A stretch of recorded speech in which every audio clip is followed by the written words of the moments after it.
jagat iku bakal dunya iki apa pancen wis kolak-walik tenan iki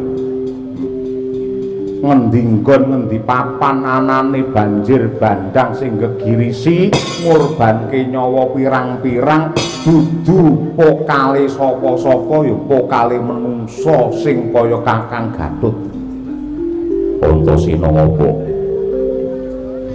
panjenenganmu ki arepe dadi ratu aku wis ngerti sing jenenge ratu kudune kena kanggo conto kena kanggo patuladan kena kanggo panutan sing mbok anggap aku kleru mapan ana kondi kenapa papan-papan pelanyan Ripalungguan iki kok uripke meneh karepmu piye wis campur karo wong wedok kula susila ngene karepmu piye sudah pecah gelas-gelas sudah pecah mejabar nganti remuk kaya ngono kuwi ya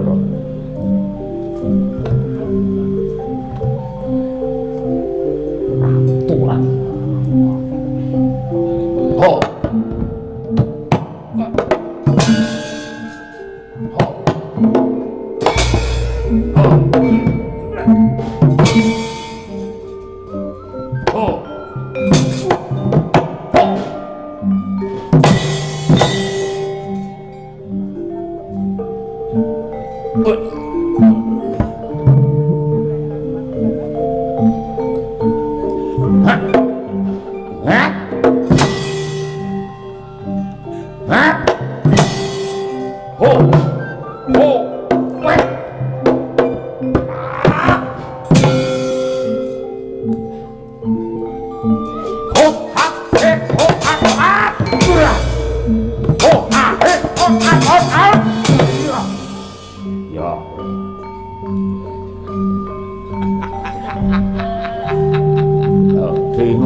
hati kondo lho sapa nutup kelir aja ditutup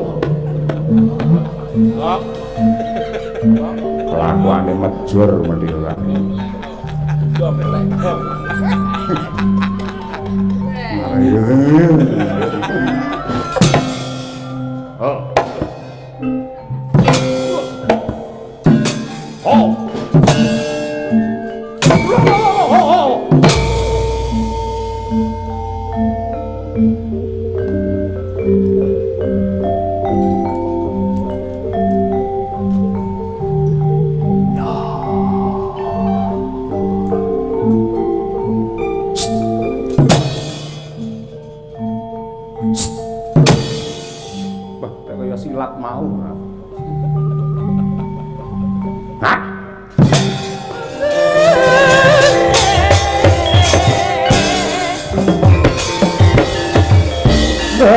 kayok gekono sira Ramandaya pati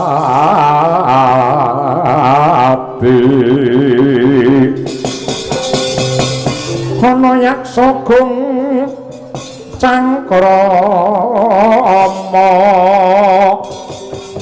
namane Wirakatak sini Tejagi jroning warit mbadok ulam tanpa tuwuk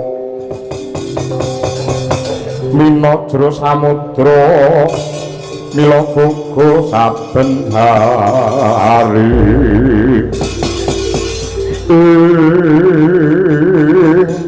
anakku nggir Antasena ndak sawang saka kaduan nadyan to pawarta kang sumebar anakku lanang si Gatotkaca bakal sinengkakake ngaluhur dasare kabeh para kawula wis nunggal swara nyengkuyung kelawan tetuka anggene bakal kajumenengake ratu ana ing Pringgondani ning prasasat Pringgondani kaya ketaman Badra Hirawan Badra rembulan Hirawan tegese mendung surem sorote peteng dedet lalimengan kahanane iya pancen bener kaya mangkono wanoman malah ana bab ing saya ndadekake bingung bilulungan sakjroning rasaku jibeg-bebeg jroning pikire Antasena Sajroning Kakang Gatut nedya kasengkaake ngaluhur kawisuda mongko dadi ratu. Yogine Ripalungguhan iki malah murca tanpa pepoyan, ora ngerti ana ngendi kabur kawusanane. Aku kuwatir aku sumelang. Ya pancen to, wong ki yen seneng ora kurang pangalembana nanging wong serik ki ora kurang panyacak. Yen mungsuh saka njaba negara ki pancen ya abot, ning luwih abot meneh lamun to mungsuhe sajroning praja Pringgondani pribadi. Mula to Ripalungguhan iki aku matur nuwun makili para warga ing Pringgondani Wanoman kersa rawuh ning praja kene. Ndak aturi melu rumeksa marang kahananing praja. Merga Pringgondani iki negara jembar sing dumadi saka pulo sewu ingkang bebanjaran, dumadi saka pirang-pirang golongan klebu golonganing para buta. Aja nganti wisudan sing bakal ditindakake iki mengko sing kudune anggayuh banyu sing bening malah dadine diubek-ubek karo menungsa-menungsa sing ora tanggung jawab.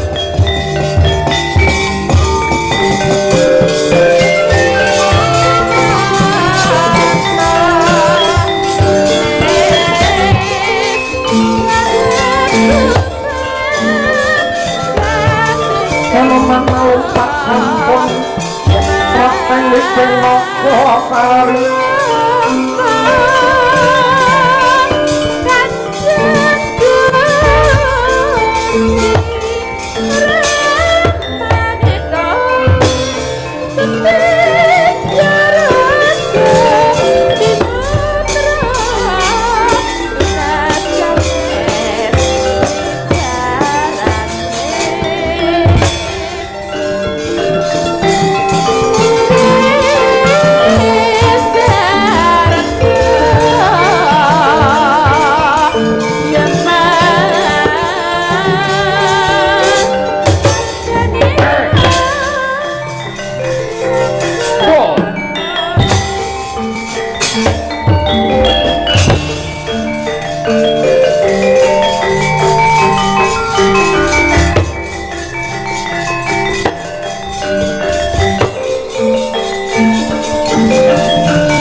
kumambang katonku malang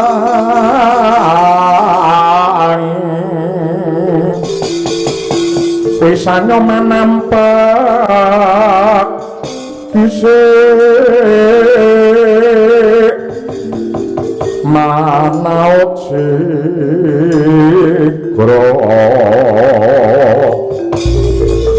marang risang bayu siwi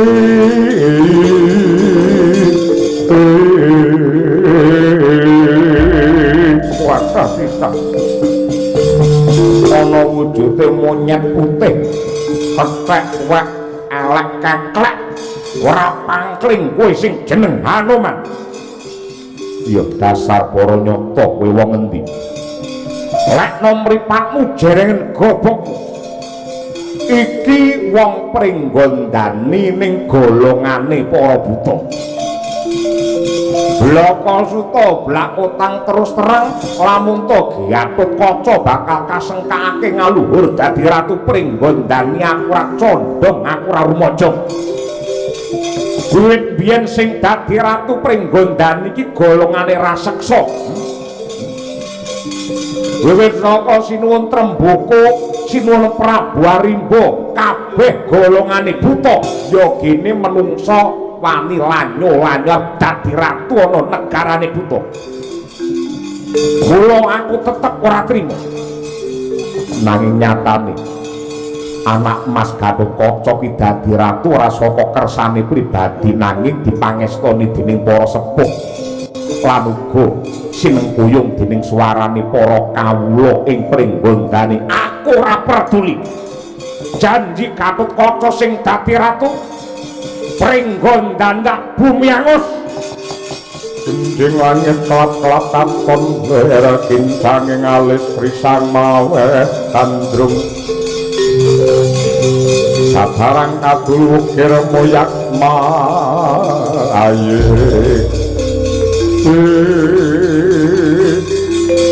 kang mangkun ora perlu kuwi celeng bala tengkep bola tengen tumrap lakon iki kowe dudu wong pringgondani mingat janji raminggat tanganku ndarat nerdadamu ran jepat igamu kelayang nyawamu tak guroni biatangmu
gondeli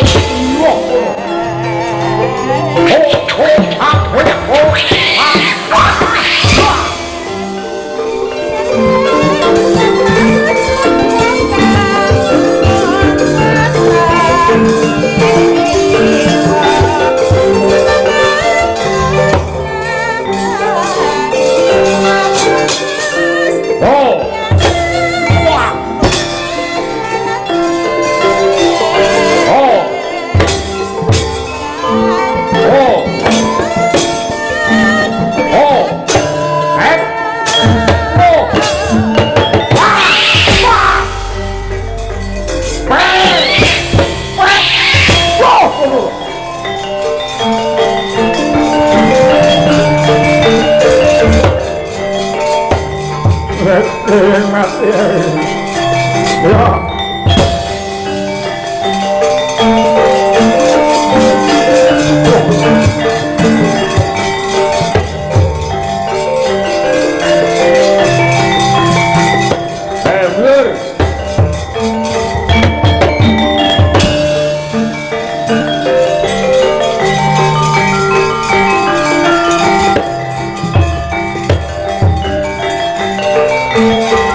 Antasena praminggat nggo gateng dasmu maju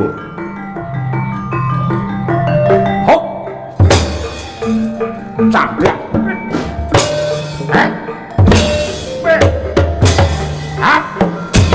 awas oh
ante tekan ngendi wae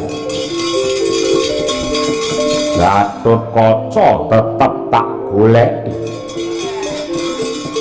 perintahe buku Batari Durga ora mung nyingkirke saka pringgondani nanging kudu disirnakake kudu dipateni merga Gatotkaca klilik mungguing netra tur dasare golongan buta biyen ya kuwi ratu giling wesi Prabu Pracona sing mateni Gatotkaca men wong sak jagat nekseni golongan menungsa karo golongan buta ki luwih digdaya ndi sapa sing kira-kira glundung ndase nggih pakan gagak bakange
Ratriwus kawuri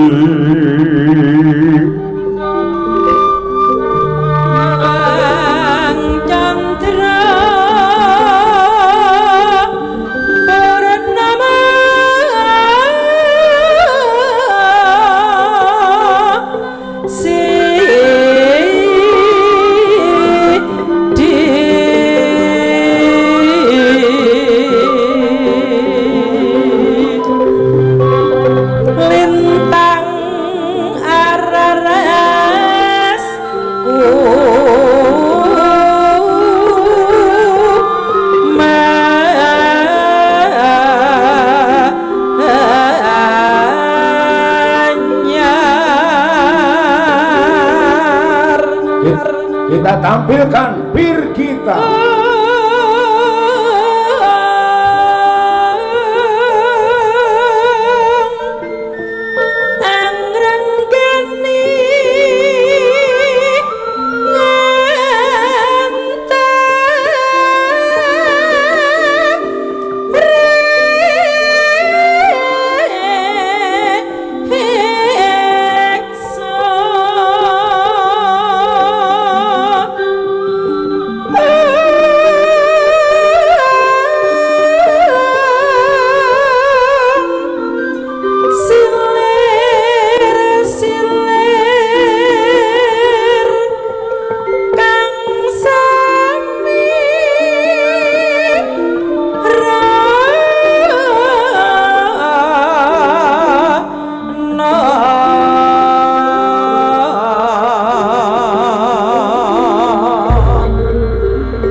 ana piyai sepuh cukurane nek nganeh-nganehi ngarep lontos mburi gondrong sapa kaya tanpa rupa kula menika ugi kawula wonten ing pringgondani mriki dene jengandika ndangu dumateng jasad kula nami kula pun Ki Cekok Taruna. Sapa? Cekok Taruna. Apa kuwi maknane? Cekok niku jamu, taruna niku nom. Dadi jamu kula niku cah wedok nom-nom niku.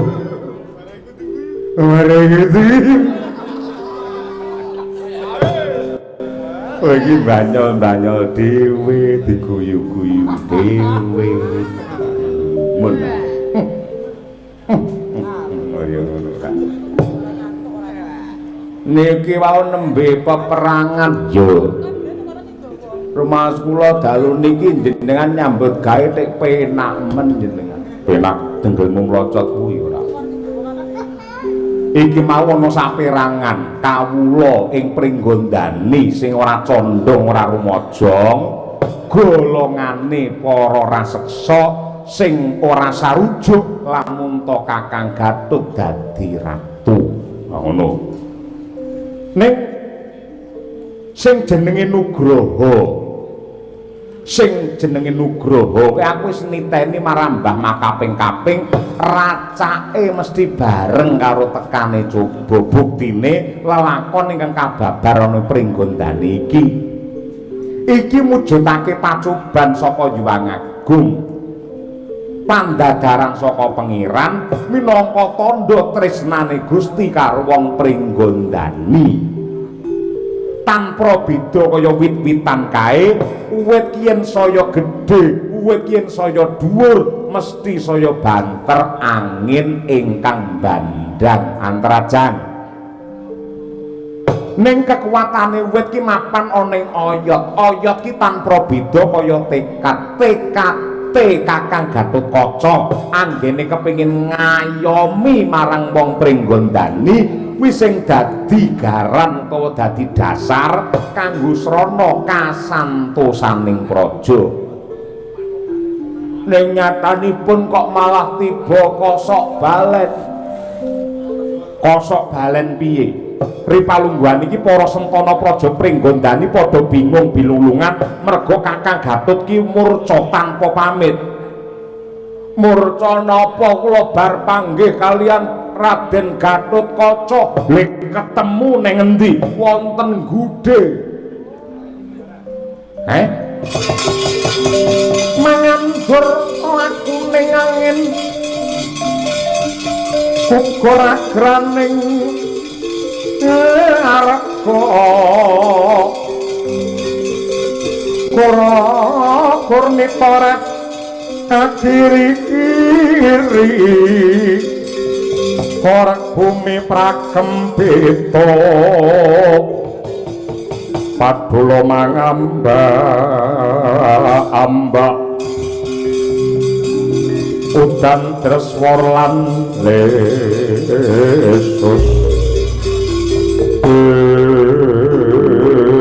musik kowe aja gawe fitnah Mbak wis cetha lamun to papan-papan pelanyahan papan-papan maksiat sing ana pringgondani biyen ki sing nutup ya Kakang Gatut. Lah kok Ripalungguhan iki panjenengane mapan ana kono ki nalare kepiye? Kula piyambak niku nggih gumun. Malah nuwun sewu. Kenging menapa kok Ripalungguhan samangke Raden Gatotkaca menika beneh kaliyan ingkang sampun-sampun beda kaliyan ingkang wis semunipun kok kados mingerke blating rasa menawi riyen niku seneng karo agama ning sak menika kenging menapa kok seneng tumindak culika rumiyin menika remen anggenipun ngibadah ning nyatanipun sak mangke tumindakipun kok ngumbar dumateng gairah. Papan-papan pelanyan pringgondani dipun bikak malih molimo madat madon minum main maling sak mangke dipun ngrembakakaken kalian Raden Gatotkaca. Cobi niki lakon napa arep dadi ratu malah ngumbar maksiat kados mekaten.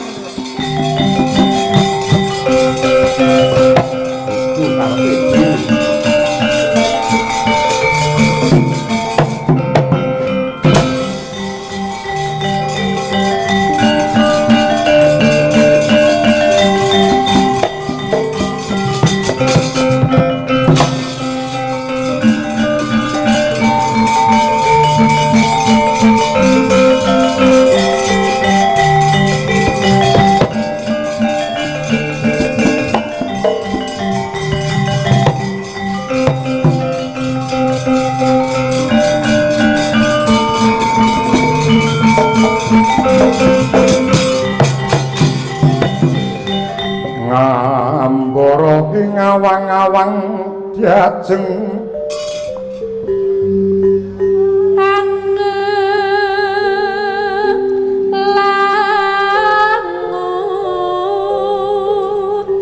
bebasan tanapa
satemah kinawa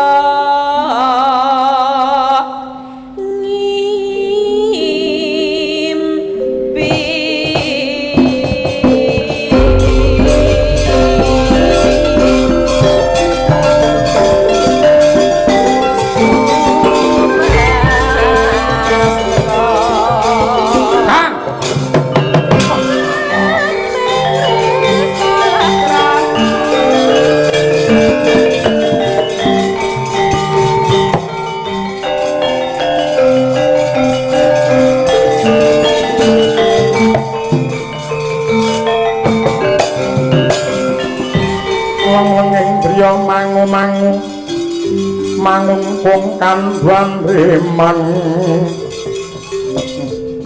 jagat iku bako dunya iki apa pancen wis kolak-walik tenan ngendi nggon ngendi papan anane banjir bandang sing gegirisi ngorbanke nyawa pirang-pirang dudu pokale sapa-sapa ya pokale menungso sing kaya Kakang Gatut Antasena ngopo panjenenganmu ki arepe dadi ratu aku wis ngerti sing jenenge ratu kudune kena kanggo conto kena kanggo patuladan kena kanggo panutan sing mbok anggap aku kleru mapan ana ngendi kenapa papan-papan pelanyan Ripalungguhan iki kok uripke meneh karepmu piye kowe campur karo wong wedok kula Susila iki karepmu piye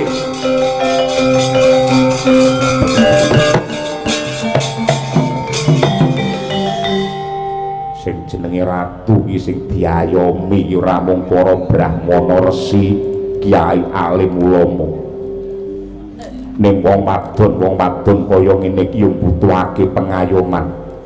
Ora enek wong wadon sing duwe panggayuh utawa tembunge mentering cita-cita pengen dadi begenggek ora enek. Ning mergo abote lakon sing arep iki jenenge Birgita. Iki nglakoni kaya ngene mergo bola-bali mung dilarani karo wong lanang, mongko iki setia karo wong lanang ora ukur. Mula nganti lelakone kaya ngene apa klerune wong wedok iku nek klerune wong lanang-lanang kae. Klebu sing ning mburi iki mirat. Iki nganti kaya ngene mergo pancen ning omah ki ra ndi apa-apa utangi pirang-pirang omahe ya disita karo sing jenenge bank. Yen ora nyambut gawe kaya ngene iki banjur sapa sing ngopeni? Gathotkaca ki ngopeni para begenten ngene iki. Apik men to basamu. Iso dibasake begenten ora. Ning wis suwi-suwian kaya ngono digething karo para kiai, aku ora peduli. Kowe nindakake maksiat apa mestine? Ya mesti. Aku ya nindakake saresmi karo wong wadon, mongko kuwi dudu bojomu. Enak-enake wong wedok ya dudu bojone. Astagfirullahaladzim. Wayah lah video call ngangge kaos dhuwur. Malah sing ketok kok ngisore kaos ora. Mikir.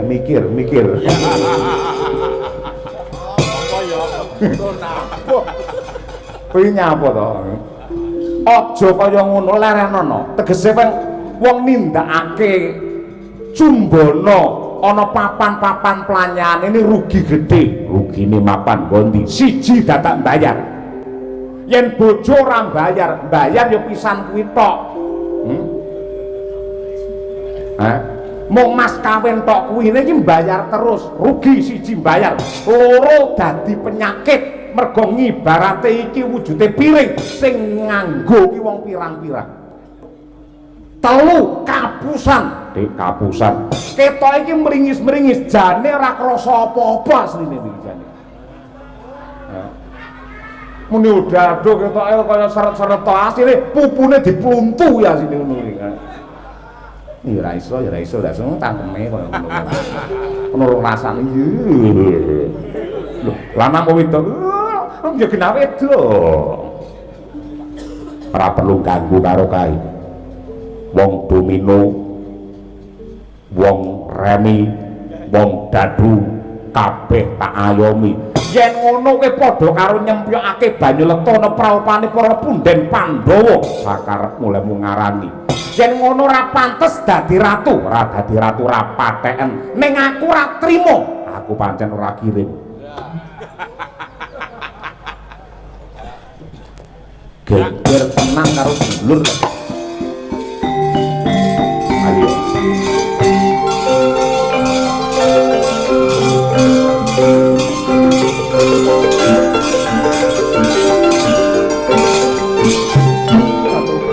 Tobat Kakang Mas Gathotkaca plature ngantos-antos.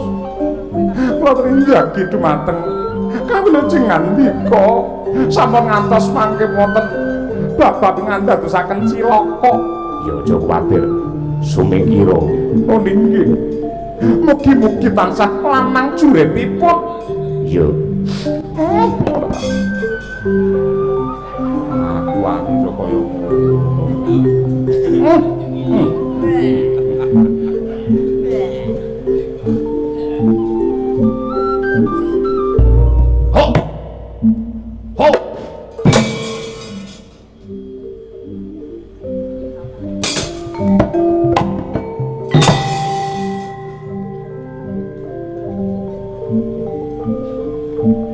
kaya tobat gendul-gendul do pecah, gelas-gelas do pecah, meja bar nganti remuk kaya ngono kuwi ya.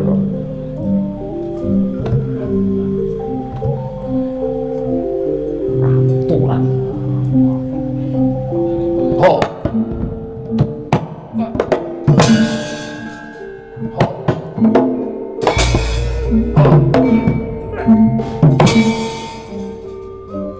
Ho.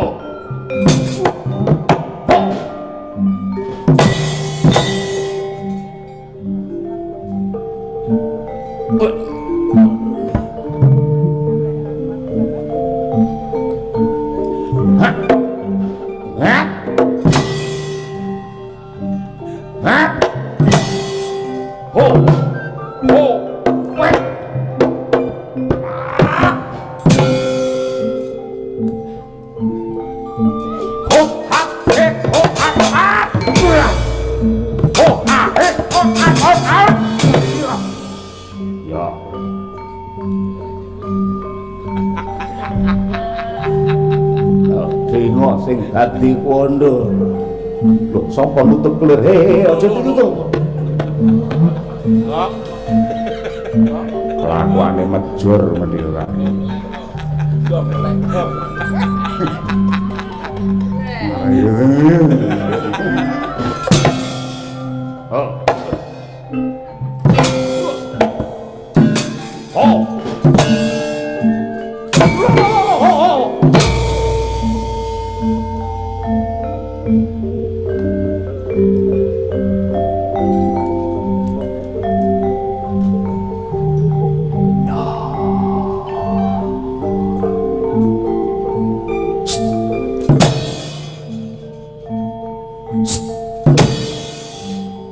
silat mau hah? Wah?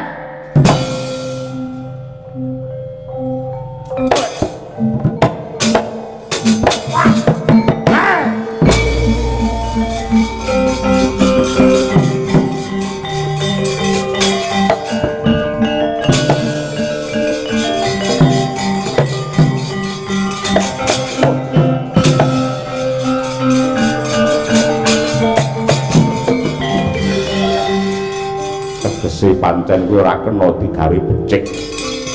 Janjane aku isih ngeman karo kuwi Antasena. Ning nyatane kuwi tegel mentala karo dulurmu dhewe. Sembur dadi apa?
Ratu Emut paduka menika calon ratu Sembur.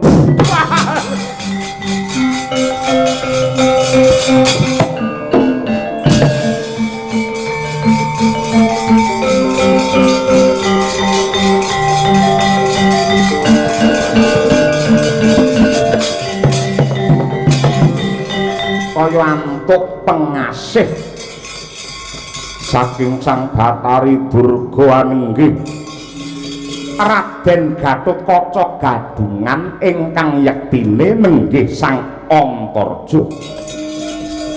Ganti ingkang cinarita ora kaya repat Panakawan ingkang sami gegojekan angrengga endahing putri ingkang saking Surakarta.